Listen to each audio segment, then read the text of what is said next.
Welcome to Two Millennials and Mom, where we bring you engaging conversations and respectful disagreement across the social spectrum. Injected with the quirks of everyday life.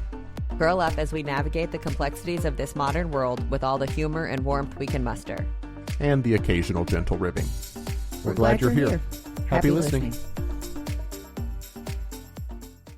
Hello. Welcome to Two Millennials and Mom. How are you guys today? I'm good. How are you? Good. Cole? Hanging in there. Sweet. We need you there. Yeah, I was going to say, please don't go anywhere else. Hang in here with us because we definitely need you. So we have some terms that we're going to talk about today. Call it a buzzword battleground, a culture clash, or just the internet doing what it does best. Today, we're talking about three of the most charged and sometimes misused concepts in modern discourse. The term woke, the manosphere, and the whole red pill, blue pill rabbit hole. What do those terms actually mean? Where did they come from? And how did they go from fringe philosophies and pop culture metaphors to hot button topics taking over cable news and social media comment sections? In this episode, we're untangling the history and the evolution of each, how woke shifted from a call for awareness to a political lightning rod, why the manosphere has become an online ecosystem for some scary and angry corners of masculinity, and what red pill versus blue pill even means anymore. Whether you've heard these terms tossed around without much context, or you found yourself deep in a Reddit thread wondering how the hell you got here, we're breaking it down with our multi-generational lens, asking how do these terms shape the way that we see the world, gender, power, and each other. Now, this one might ruffle a few feathers, but we promise we're here to ask real questions, laugh a little, and leave you thinking. We're also here to learn. So let's dive in. So I think all of those things were valid. I mean, I was reading an article and I had never heard the term manosphere, and I opened it up and man, I felt like I'd gone down a rabbit hole. It was a very scary place on Reddit. So that kind of started this. And then I think we have this thing where woke means different things to different people, but it's used so freely that I feel like we could really benefit just from fleshing that out some. Yeah, I think we should start there because, like you said, depending on who uses it, woke could have a completely different meaning and entirely different intentions. So, like, if you're someone who thinks of woke as being positive, to me, that means that you are aware of the situation. You're aware of, hey, these are the falsehoods that are being told to society. This is the reality of what is happening, and you are educated on those matters. That's, to me, what, like, the original intent of the term woke was supposed to be, but it has developed into a dirty word. Well, it depends on who uses it. Yeah, definitely an insult. If a Republican congressperson calls you woke, then yeah, it's probably an insult. But there's been expanded because not everyone who gets called woke or calls themselves woke is actually educated on the topics. And so now there's this whole sentiment from the other side about this woke mind virus. And in some cases, I can see what they're talking about, because you'll have someone come in and they're representing these ideas that are just, to me, not reality. They're the reality that you want, but not the reality that is. Which I think is where we kind of get into the red pill versus blue pill side of it all. Yeah. And so those two are pretty closely connected. And then talking about the manosphere is, to me, the same thing as this quote unquote woke mind virus for the other side. So define what you mean when you say woke mind virus. What do you mean by that? I think the general discourse is that people who are assigned to this woke box, being subjected to the woke mind virus, is this echo chamber of ideologies where, like, it's beyond preaching tolerance. It's violent tolerantism, where if you are not tolerant enough, you are the bad guy, because if you don't agree with everything in my list of ideologies, you are the enemy. Okay. So if you speak out against abortion, you're a bad guy. If you speak out against anything to do with Tariffs, LGBT immigration, or trans ideology or anything like that, you are the bad guy.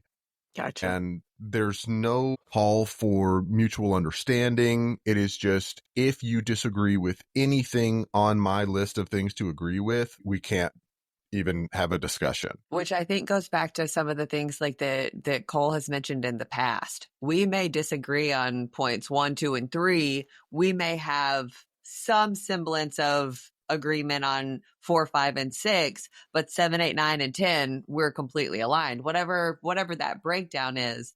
And so I saw a deal the other day called 10 Symptoms of the Woke Mind Virus. You read books, you don't ban or burn them. You embrace science. You're willing to change your mind when new information becomes available. You understand that most issues aren't black and white. You believe in true equality for all people. You like to share. You embrace cooperation. You respect others' rights. You believe culture and the arts has value. And you care for the planet and all of its life. And I thought that was such an interesting kind of list. And listening to Cole talk about it, I think that you're right in many ways. If you are not 100% on board with all of these topics, you're the enemy. And that's a really tough position, I think, to start a conversation. Well, you're And, not going to start a conversation with that.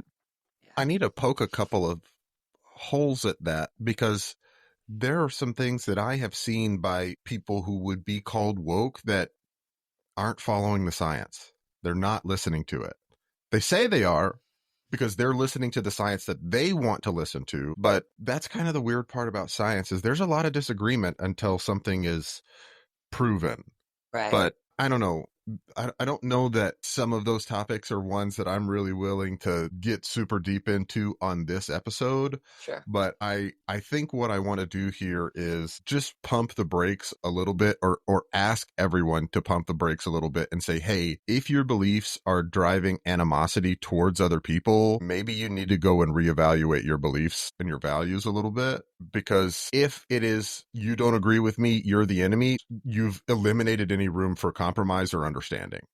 And that, to me, kind of takes you to the opposite of what you're trying to get to, which is a peaceful society where everyone has a level of equality and tolerance for everyone else. Okay, here's my struggle. We have always had elements, particularly in our society, of things that we disagree with. You can go back to segregation and what is there, and even the tenets of that still hang. You can look at Christianity and some issues there. So how do you come to a place where there's a level of tolerance and a level of, let me think about this for a minute, being willing enough to say, I hear you right now, I disagree with you. Let me hear why you believe that way. How do we get there? I think you have to do just that. Well, and I think that the other part that I really struggle with is, while that's absolutely the direction that I want us to be working in and moving in, hey, I don't understand you. Help me understand. Explain this to me. Let me do some research and better understand where you're coming from and your perspective. I don't think that that's necessarily the motivation behind a large group of our population right now. I'm right, you're wrong. That's the end of it.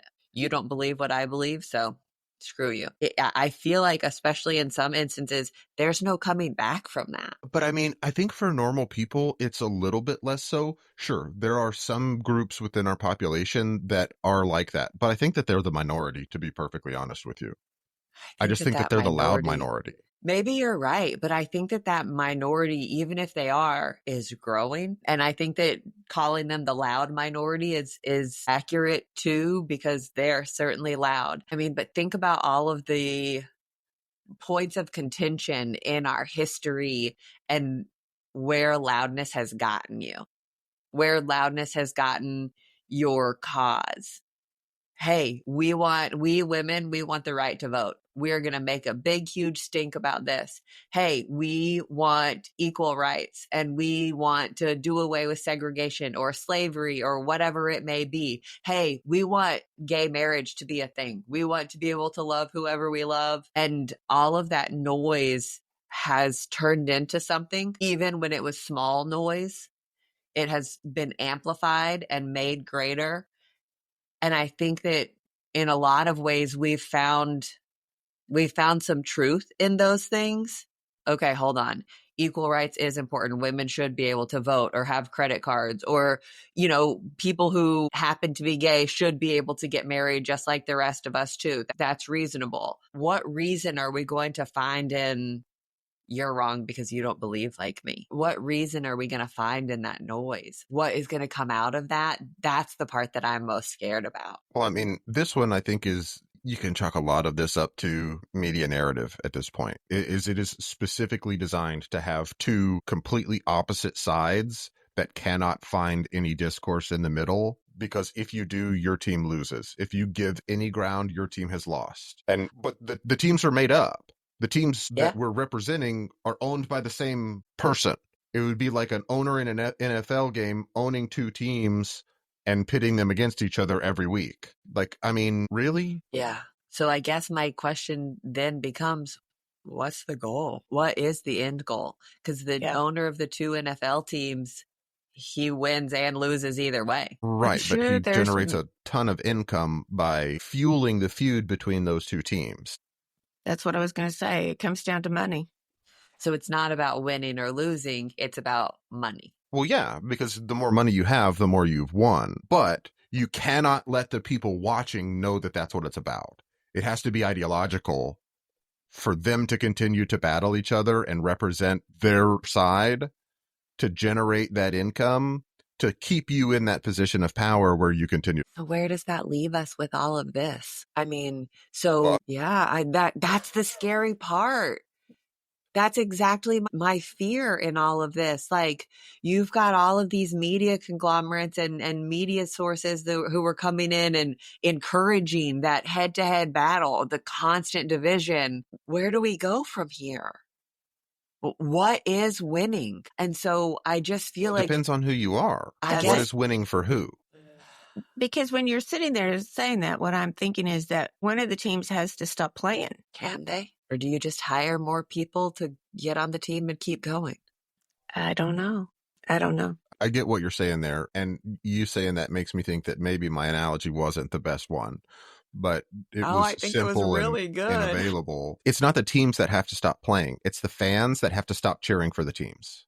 And that's a lot harder to do. Okay. So when you asked who is we, who are we talking about winning here? And I guess my goal, my hope is that it's we, the American people. We, the society of America.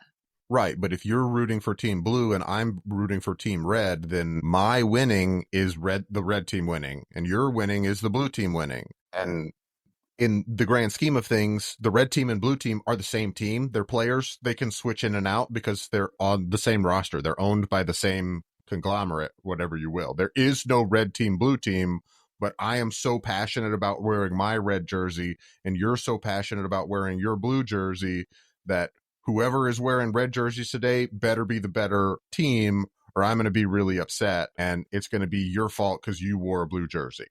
Right. Like, I guess this makes me feel just so depressed. But yeah, is there anybody else out there who wants to zoom out and say, hey, I don't want to cheer for these teams. I want to cheer for the betterment of society.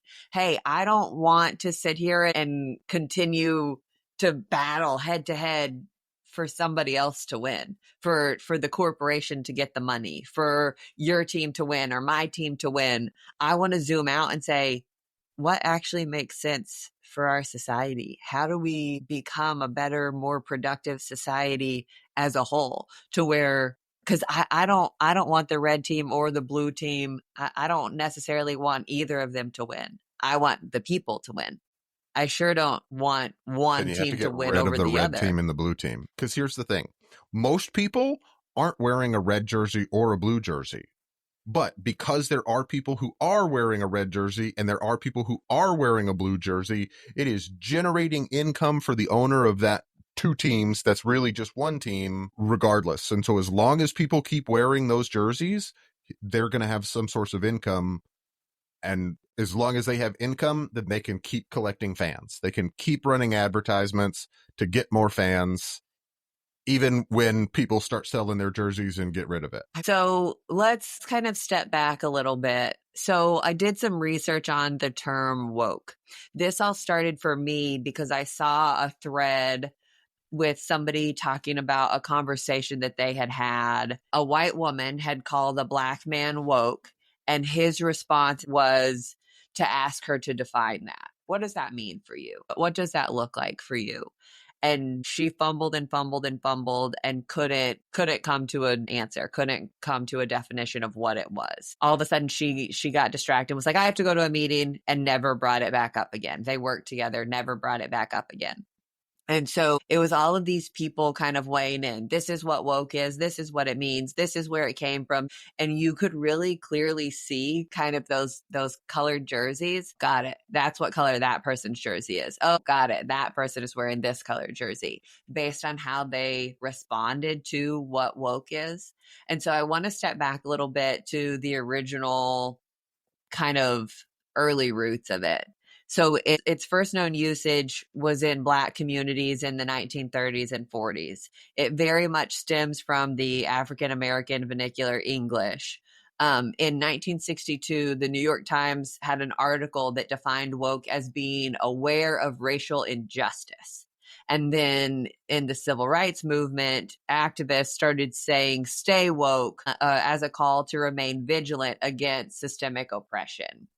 And so it was originally intended to mean stay aware, stay alert, pay attention. About injustice and oppression. And so then it became more mainstream in the early 2010s with the Black Lives Matter movement and with LGBTQ plus rights and social justice movements. Think Trayvon Martin.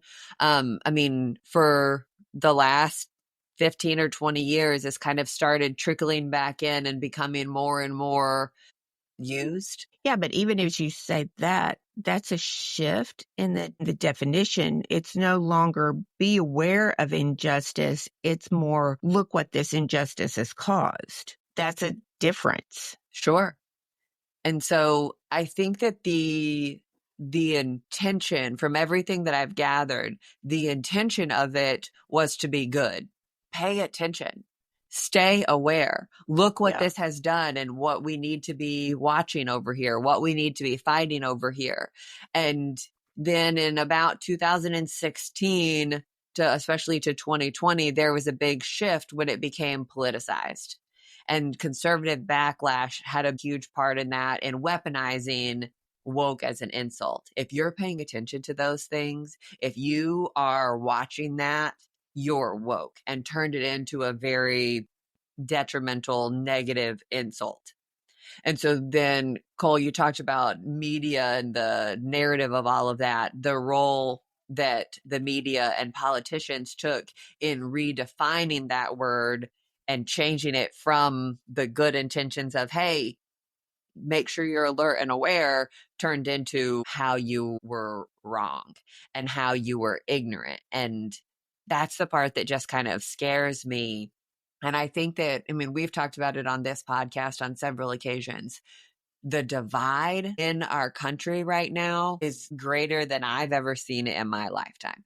I won't say ever because I haven't been around for the whole thing, but is greater than I've ever seen it in my lifetime. And that could be based on race or gender or sexual orientation, all of those things that so much of our government has said, hey, we're not judging on your sexual orientation or your race or your religion or any of that. I feel like we've kind of gone the exact opposite. And it's like, we are only judging on those things now. So go sit in your little bucket and we will decide when we like you, whether you're good or bad, whether you're right or wrong, and how much power we're going to allow you to have. And it's scary to me. So that's just frightening. So I'm going to say right now, I'm going to choose not to use that term because I think it's just so Politically charged, but it's the definition just varies. And I like words better that if I say, black, it means black, not gray, and there's 15, or not green, and there's teal and aqua and holly. And, I like words that are more defined. So I'm going to choose not to use that word because I think it's divisive. I think it's undefined or not well defined, not consistently defined, maybe what I want to say. What does that mean? If you say that you're not going to use that word anymore because it's divisive, but then what? What comes next? Well, I think it's a choice on my part to not use it because I do feel like it's undefined, but that I have a responsibility if somebody comes back to me and uses that word to stop and say, what does that mean to you? Get that definition from them so that I can clarify for myself if that's, have I just been insulted? Did they mean it insulting? How are they using it? So that we know if we're, and I would do the same thing. I would encourage them not to use that word if our definitions are far apart. And I would be willing to say, I've chosen not to use that word. I don't want to be a part of that. Okay. I think that some really interesting conversations could come from that. I've been trying to have some of those conversations. I had one yesterday with a friend because I'm still looking for some people to define for me why they believe what they believe. And I'm frustrated. I'll say that much. I'm frustrated that I cannot get a solid definition. So I think part of that stems from people not understanding the definition of what they stand for. And I think that is exacerbated by the content that we consume. I mean, I was watching a guy this week on YouTube, a guy that I've watched for a long time, and he started talking, and I was like, but what are you really saying? And in the long run, I think what he was saying is that he just doesn't care, and it is what it is. And in some circumstances, I get that. But in others, I don't think that is wise or enough.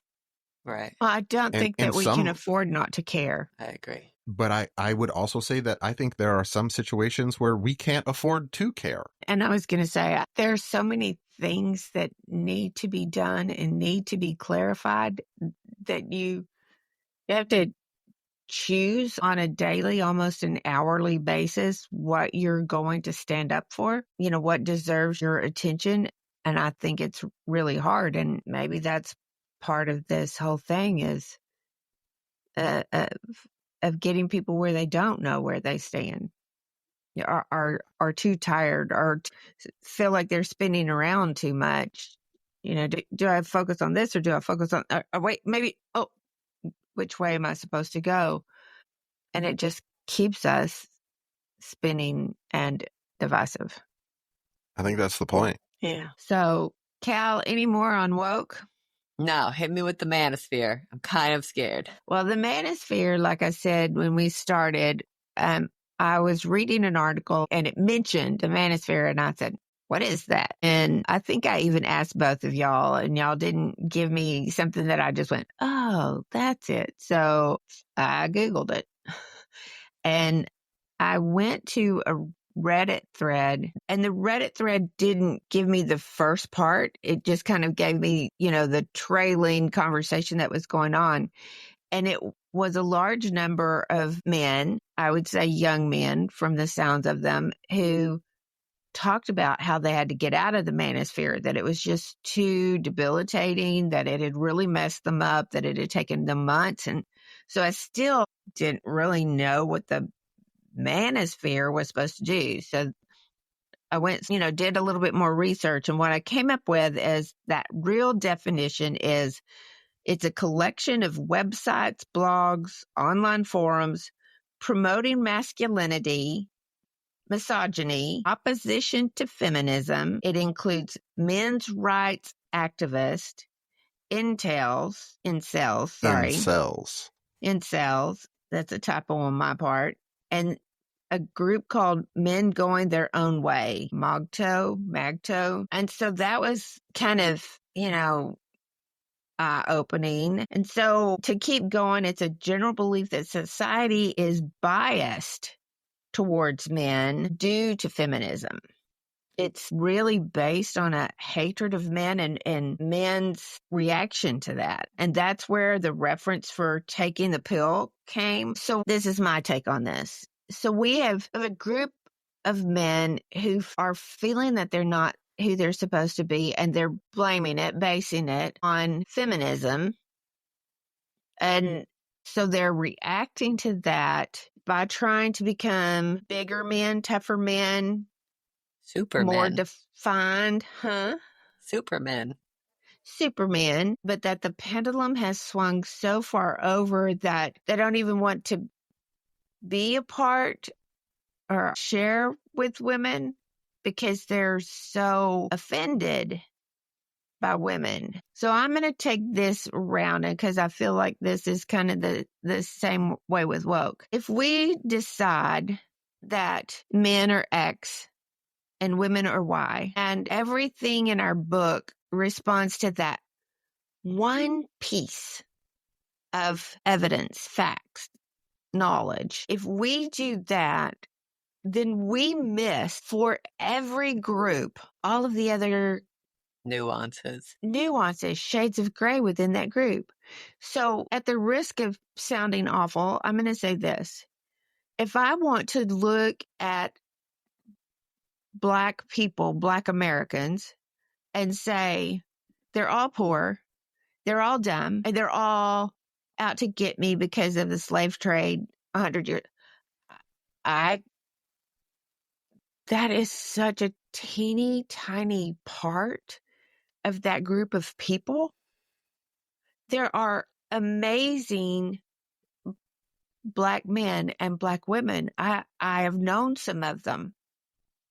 So I know this to be a fact that there are amazing people. You can't look in history and not identify Black people that have contributed significantly to society. So if you just go with that one little piece decision, and maybe this is the story I need to tell. My grandparents grew up pre-segregation, really, and anyone who wasn't white wasn't really well accepted.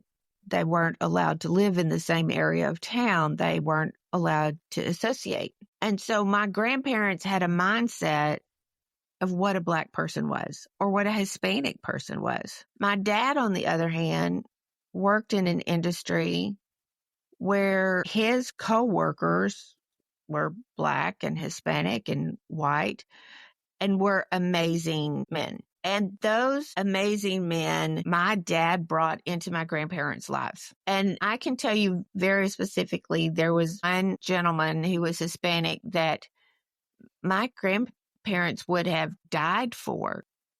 And for some reason in their mind, he wasn't the Hispanic that they knew.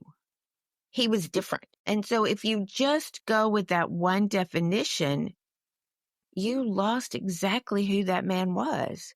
He was a loving father and a great husband and a good worker and funny. I think that is the basis of this entire issue. Is there is so much information bombarding each of us constantly all of the time that it's too much to process for our dumb little primate brains. And so we just get stuck in this trap of overgeneralizing everything. All men are trash. All men are garbage.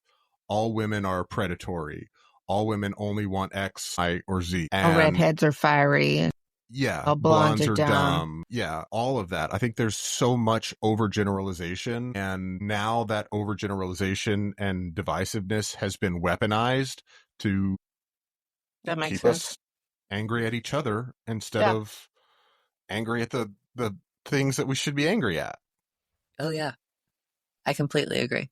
So I think we really have to stop and say, wait, what's this conversation about? And it's super hard to call people that you're talking to on the carpet to say, wait, why did you say that? Why did you say it that way? Because this is kind of how I heard it. I think we're going to have to go get that attorney, Callie, out of, where's that little Jefferson town? Fisher.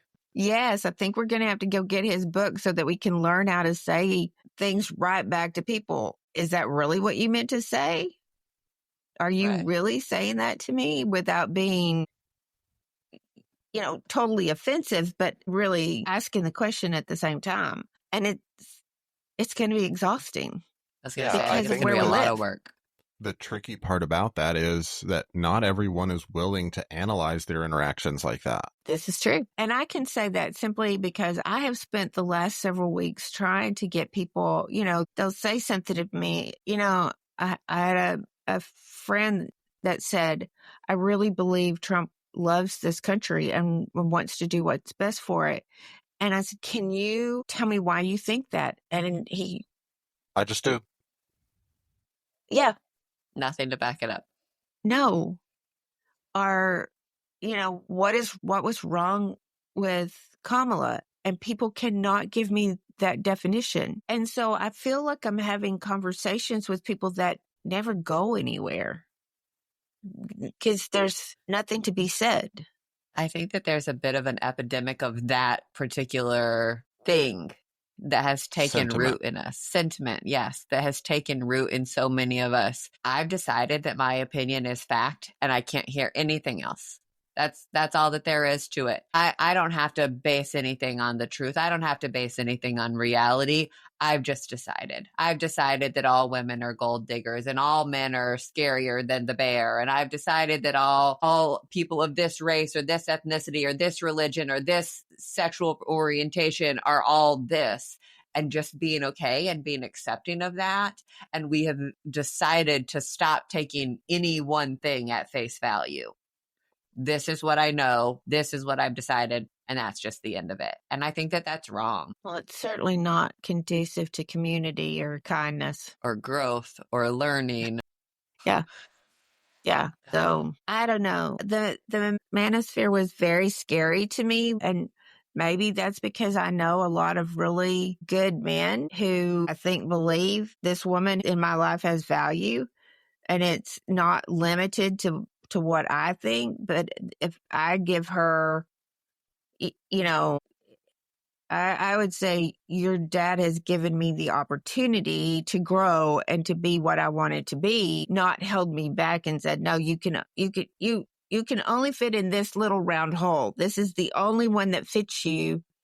He's been willing to say, where do you want to go? What do you want to do? And I think we need to be doing that with everyone. And I know that's really hard. And if you've got people who've never thought about what they want to be, and I mean, that can come from lots of different places. Maybe they had a background that never gave them that opportunity, but that doesn't mean you can't come into the age that you are today and learn something new. Sure. I think all of this gets exacerbated even more because, and we're going to talk about red pill and blue pill here in a minute. But one thing that I have seen as I am scrolling through YouTube or TikTok or Facebook or whatever it is it's all these examples of, oh, this is why you should be red pilled or this is why you should be blue pilled. And every single time, it's not an intelligent conversation. It's not this two-way street. It is just a parade of the worst examples you could possibly find to represent either case. And it demonizes one side and glorifies the other. And it's on both sides. And it happens constantly where you disagree with me. So I'm going to put you in this situation to either make you look stupid or the people that I'm going to bring in to represent your side are the worst possible examples, or the people who are the least well equipped to try and articulate this side's point of view, and it demonizes that point of view. Well, and again, Cole, it's on one point. If you take I almost wish we had to. If you took and said, okay, you have to tell me 10 things about this person. And if you gave me those 10 things, and Cole, you've said this before, the majority of things we agree on. There are some on either side that we don't agree on, but the majority we as Americans agree on. But if you took those 10 and said, I want to look at these are how I'm going to decide who I think you are. That's one thing. But if you just take one thing and that's what you decide on, you've left the other 9 out that may be where the real value is. I think it's even more than that. I think to get more clicks, to get more viewers, the intention and the action that is taken is to not find those people who agree on 9 out of 10 things and talk about the 10th thing. It's to go and find the people who would disagree on 10 out of 10 things and just throw them at each other as hard as you can to see how big of a splatter you can make. Because that's what gets clicks. Because that is, for some reason, is what we're driven to interact with. All coming back down to the internet and my friend saying what a demon that is. I think it's a big part of the problem. I would agree. Okay. Talk red pill, blue pill. I know this is a Matrix reference. Yeah, so it originally comes from the Matrix, where Neo is given the choice to take the red pill to recognize the undesirable, dirty, bad truth of reality, or he can take the blue pill and continue to exist in this Matrix make-believe monotonous world and not see the true reality. So if I remember that show right, he was in this. He didn't know that he was in the Matrix, but things were happening and he was reacting to them. So at some point they came back to him, I'm assuming towards the end of the movie, and said, well, now that you know, you have a choice. Do you want to go here or do you want to go there? And which way did he choose? Well, he took the red pill or there wouldn't be a movie. Was it at the beginning? I honestly don't remember. I want to say it's about halfway through. Oh, okay. But I mean, and so in modern internet speak, being red pilled is like the traditionally political rights version of woke. It's that you see what is really happening. You see the reality behind everything. And I think it's alarmist. Like, I don't know what other term to use there. A fantasy. Can you give me like a quick 2 or 3 point perspective on somebody in that camp? This is what I believe about this, or this. This is what I believe about abortion or politics or paychecks, something along those lines. I mean, I can give it to you very, very generally, but it's such a broad topic that I don't feel like I'm doing it justice by trying to generalize it like that, because just like woke, red pill could mean something different, because what I perceive as reality and what you perceive as reality are two different things. So you could think you're red pilled and I think you're an idiot, and you could think, and I could think I'm red pilled and you could think I'm an idiot. I mean, for the most part, you're just listening to what other people are saying. You're not developing your own ideas on it. So just because I'm curious, would you consider any of the 3 of us to be red pilled or blue pilled? No. I wish you'd said that a little bit more confident. Well, here's the thing. It could depend on the topic. There are some things that we agree on and that we feel similarly about, and I think that you perceive clearly. And there are some things, obviously, that we don't think each other are perceiving clearly. Gotcha. And that is where these terms, to me, are not sufficient to define that. Kind of like you talking about not wanting to use woke. I feel like because these terms vary so differently from person to person, that they're a really poor terminology to use when you're describing someone. Because here's the thing. If I listen to Joe Rogan and whatever, and Ben Shapiro and whoever else is on that, I could have one set of opinions about a group of things, and everyone who has those same opinions would consider me red-pilled. But if you go and listen to 10 other different podcasts that have a different bias, that have a different skew, everyone who agrees with you would think that you're red-pilled. or woke or whatever it is. Well, and what I'm hearing is I could be blue-pilled on this topic and red-pilled on that topic. And Exactly. so you really can't tell me that I'm red-pilled because we're all going to have exceptions to that. Yeah, and that's the whole problem with this ideology on both sides is that, well, I heard this from X and I think that they're always right, so you must be wrong about this. Where the hell did verification of information go out the window? Like, There's so much of it, it's hard to verify. Yeah, it's Is it though? Yeah. Yeah, Callie, because if it's dependent on what you're hearing, what your algorithm is, what you're watching on TV, and if you think you're watching the truth, you're not verifying that truth. You cannot That's literally my question. Why are we not verifying information? Because a fact is still a fact, no matter who misstates it. Because you Right, already... But a fact doesn't have to be true. A fact just isn't an opinion. A fact doesn't have to be true? No, I could say the sky is yellow, and that would be a fact, not an opinion, but it would be an incorrect fact. It doesn't mean it's the truth. But I'm just saying you could believe that you are being open and that you are doing your due diligence because you're watching X on, X newsreel. It's just like, I'm going to say, Cole dislikes the fact that I read the New York Times. And so Cole could say I'm blue-pilled, right? Because I read the New York Times. But I tend to think that they get things pretty right compared to a lot of the things that I do juxtapose them against. So I think I'm right. So I'm going to tell you that I'm red-pilled on that. Whether or not you read it from the New York Times or Fox News, I don't give a shit. Go verify it with other sources, all kinds of factual-based data, statistics, accurate places. Like, it doesn't even matter what it is. But what we're saying is... How do you know where you're going is accurate? There's so much information out there. If you watch it on CNN, it's the worst thing that's ever happened, and it's going to be the end of America as we know it. And if you go look at it on Fox, it's the best thing that's ever happened to anyone ever, and it's going to save our country. It's hopefully somewhere in the middle.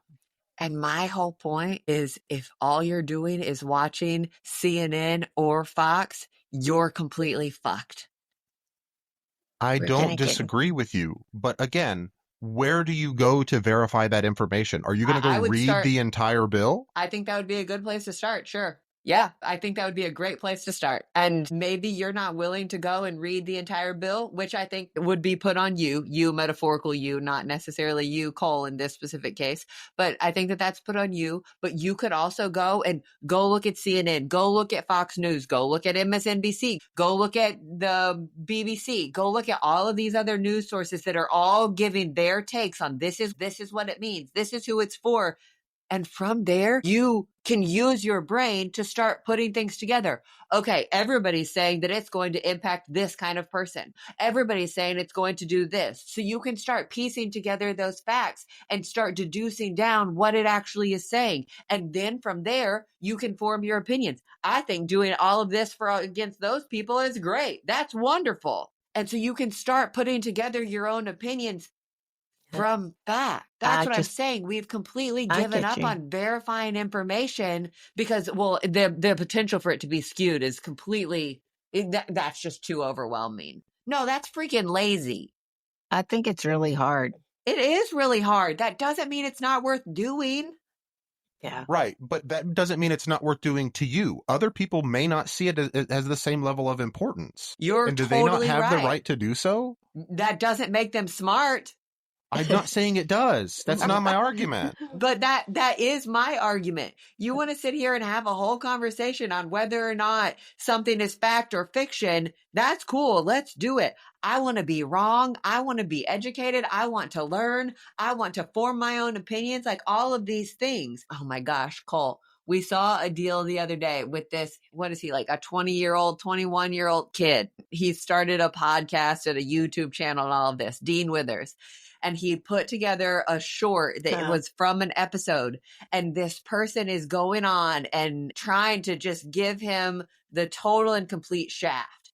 You are not smarter than me. These are quotes, by the way. You are not smarter than me just because you go and read books, just because you went to college, just because you're educated. All you do is spew facts. That doesn't make you smarter than me. That doesn't make you more intelligent. And he was like, wait, what? Facts don't make you intelligent. Yeah, facts and knowing facts doesn't make me intelligent. Like you're sitting here talking to a college dropout, and I have never said that college is the only way for someone to become educated. But spewing facts, you're mad at me for spewing facts and telling me that doesn't make me intelligent? That in and of itself is ignorance. That's knowledge, yeah. Like, what? So I 100% agree with you that this is not the priority for every single person every single time. It can't be, because you're right. The plethora of information is way too numerous for anybody to go and absorb it all. Unless you're Rain Man, which would be pretty impressive. And I would love to be friends because I could get lots of information from Rain Man too. But if it is something that is important to you or has impact on you, I think that it is wise for you to go and educate yourself and do the hard work, do the heavy lifting, because it has impact on you. And when did we throw out the window the whole, I am not well enough educated on that topic to form an opinion? That's a completely acceptable answer and response. We teach it to our employees. I don't know, but let me go find the answer is a completely acceptable response. But we as a society have decided that we're just going to stick with lies and emotions and call those facts, and that's good enough. And that's wrong. That's so completely wrong.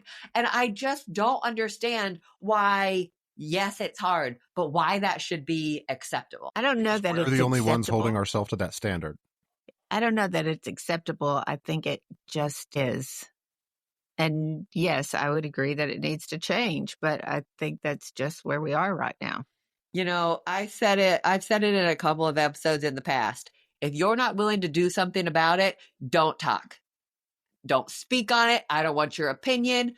If you're not willing to go and educate yourself and figure out what's going on and figure out how to solve these problems and figure out how to talk intelligently about something, shut your mouth, because anything else, you're just adding to the noise, and the noise isn't productive. You think that's what people say about us? I hope not. I hope not. But I don't know that we've come up with any concrete solutions on things. I feel like our goal is to get some information out there and to try to get people to have conversations, even some hard conversations, and to ask some questions. And so for that, I think that we are successful, but we have not solved any world problems yet. I don't think that's our goal. I don't think that the three of us have the impact on the world to start solving things. But what we can impact is how people look at those topics and look at those conversations and look at their relationships with each other to say, hey, yeah, we feel differently. And yeah, we're going to get in arguments sometimes, but hopefully we can still reconcile after that argument and say, hey, yes, we feel differently about this. And maybe we're not going to be able to move the needle for each other on this specific topic, but maybe we can work together on a different topic and come up and at least work towards maybe even not a solution, but better understanding. I think we've done that. Yeah. And I think we all have different examples of that being the case. I mean, sitting here having conversations with people about things we wouldn't normally talk about, having conversations that are hard, having conversations with people that don't agree with us and our stance on it, and hearing them out and listening to what it is that they're saying and becoming more educated ourselves. We all have examples of that. And I think Cole hit the nail like squarely on the head. Our goal isn't to change the world. Our goal is to make you more open-minded to having conversations. That even does when change they're the hard. world. And eventually it will. That does change the world. So I can't remember which one of you had the conversation or saw the conversation with the daters. Yes. So I saw a conversation of two people, a man and a woman, talking about dating and trying to get to know each other and all of this. And it started off from... It was chat, right? It was a chat. It was a text message, yeah. Yeah. That was shared online. hey, how are you? I'm so-and-so. Okay, I like doing this and I like doing that. What do you like doing? I like doing this. I like doing that. All of these things. And then it eventually got down to where they still haven't met in person, haven't spoken. They're just texting, to where she said, okay, but who did you vote for in November? And he made a joke. I wrote in my dog's name. And she was like, ha, ha, ha, no, you didn't. And he's like, yeah, I did. And she responded with, okay, well, this isn't going to work out. And the way that I took that in that moment was, okay, this is really important to her, and she's not willing to settle for somebody who's going to make a joke of it. Well, then the conversation kind of continued. And it started off, I feel like this goes right hand in hand with the manosphere and all of those things that we've been talking about. It started off as him being like, oh, I don't like government, and I think both sides are full of shit, and nothing is perfect, and everything's really bad, and da da da da. Then it just keeps going, and he just keeps going. And she comes back and she's like, everyone has the right to vote for who they want. I want somebody who shares my values and believes I'm just as worthy as them to have basic human rights.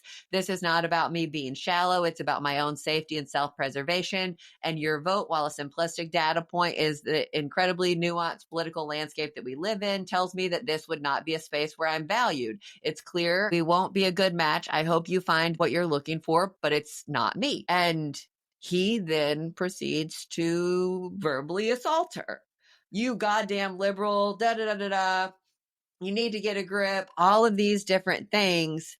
And she doesn't respond anymore. It's just him going off on this chaos rampage about how she's horrible and the left is horrible and da da da da. And actually, he voted for Trump and all of this crazy things. And from my perspective, I thought it was so fascinating. I was like, goodness, like it took one little question that he took and ran with, and like she dodged a bullet. And Cole read it almost the exact oppositely. He dodged a bullet. And it was so fascinating to me. And I was like, hold on just a second. Like, he dodged the bullet. He started assaulting her. He started attacking her. And he's the one who dodged the bullet. Explain, Big. Yeah. For me, it's the very beginning of the conversation where he jokingly, she goes, you did not. And he goes, I did, laughing face, laughing face. And then immediately, well, this won't work out. Goodbye. Like, that's the depth that you're willing to get to on this particular topic. We're not taking any jokes. Yeah, if you didn't vote for who I think you should have voted for, then we're completely incompatible on every topic ever. I don't even want to converse with you anymore. I see that too. I can see that. And so while I completely agree that she dodged a bullet, I think they both are bullets that again, and this is what I said in that text string is they were both bullets that I'm happy I didn't have to dodge. Right. I mean, but I think I would venture to guess that there are other responses that he could have responded with, even, okay, I voted for Donald Trump, that she would have been like, ooh, okay, well, let's talk about that. Like, the opportunity could have been presented. And to me, it kind of seems like a little bit of a test, her testing him. And she's like, okay, you failed the test. And then he further proved to fail the test in a blazing flame of glory. I just couldn't quite wrap my head around, like I said, we talk on this podcast about having respectful disagreement. I think that there was an opportunity here for both of them to say, hey, we don't agree on this, but here's where I stand and here's why this is important to me, and to find that common ground and to find what they do agree on and what they don't and why specifically they felt that way. And I think that both of them did the other one and themselves a disservice by shutting down. He just shut down more vocally. Well, he shut down and he became abusive, and so that's not really kosher. And bless her heart, I'm glad that she left and didn't take that. I mean, I hope she didn't, and I hope she didn't get upset about that. But, I mean, I feel like they were both wrong. She posted it on the internet. I don't think she's that upset about it. Oh, she posted it? Yes. But it's our example. If we cannot have conversations about somebody that we don't even know, I mean... Here's where I struggle with the message from her. I don't understand how you can take, I didn't vote for either one of them, I voted for my dog, as you don't value me as a person. You don't value. Oh, I 100% understand exactly where she's coming from. Well, see, I don't. I think he was trying to be funny to de-escalate something. So tell me why you see that as a personal offense. This is a joke to you. I have so much at stake right now, and you're making a mockery of it. You think it's a joke. But You're not definitive in who you voted for. So there's some hesitation there that, you didn't vote the way that I was hoping you would. But holy cow, Callie, if somebody asked me that if I was on a dating app and somebody asked me that, I'm not sure I'd answer. Not how I want to start a relationship. No. Sure, fine. But there are other answers that you could have said that would have maintained the respect for the tradition that is voting. Maybe he wasn't trying to be disrespectful. Maybe he really was trying to be funny. That's how I took it, is that he's just being funny. Which, again, I totally get. And had he proceeded with, this is why I think it was funny and why I made the joke, defended the joke, he could have. Yeah, but he didn't. But he didn't. He went off the ledge and started calling her all of these names and became abusive. I'm so thankful I'm not dating these days. Oh, goodness. Yes. Same. Ugh. Okay. Are we done? Is your skin officially crawling now? Yeah. But here again is my takeaway. I'm going to be careful about the words that I use. And as we've talked about this, I've realized there are many more words that I need to be careful about how I use them. From defining a person by one thing. Callie, you talked one time about somebody told you that if you walk into a party, you are not required to introduce that person by their job. Yes. You could introduce that person by the things that you love about them. And yes. I think we need to take that and spread that a little bit further. I think that's kind of where we need to go. So without putting my head in the sand, I think that I'm going to try to eliminate some of these words, and definitely also when they are used around me, try to say, explain, tell me what you mean, because I feel like I have the slightest little bit more understanding of where the words came from and how they've changed. And that's the big thing to me. They've made a 180-degree change on some of these words. So I think that's part of it. And as hard as these have been, and some of these have been difficult to ask my friends to explain where they're sitting. Why are you here? Why do you believe this? And where do you think this is going to take us? And I would say consistently, I feel like I'm finding that there is definitely a contingent out there that is worried about where this is taking us. And then there's the other side that I feel like is waiting passively because they believe something great is going to happen. And while I'm not on that side, and I'm certainly not a good passive waiter on top of that, but I'm going to keep asking for more information there to see if we can. And maybe it's one person at a time, and maybe that's not enough. Maybe if we get farther here, and I tell two friends and they tell two friends, that becomes something more significant. I think that kind of train of thought is a perfect lead-in to our weird thought, and I want to expand on our weird thought a little bit. But what we have this week is the term epistemicide, which is the killing of knowledge, the strategic annihilation of things that are known. And traditionally, we think about this as like censorship, of preventing ideas from getting out, of banning books, of things like that, banning books, burning books, reducing the amount of information that is available to try and steer public sentiment in a particular direction. I think that we have gone almost too far in the opposite direction, where there is such a flood of information and opinion and facts that are correct and facts that are incorrect. And there are so many voices talking to us all of the time that we are systemically annihilating knowledge by diluting it. I think get that's that. fair. Yeah. Say the word. Epistemicide. The killing of knowledge. Wow. And I don't know that all of it is intentional and systematic. I think some of it may be on accident at this point. And I think that the internet is a big factor there. Oh, yeah.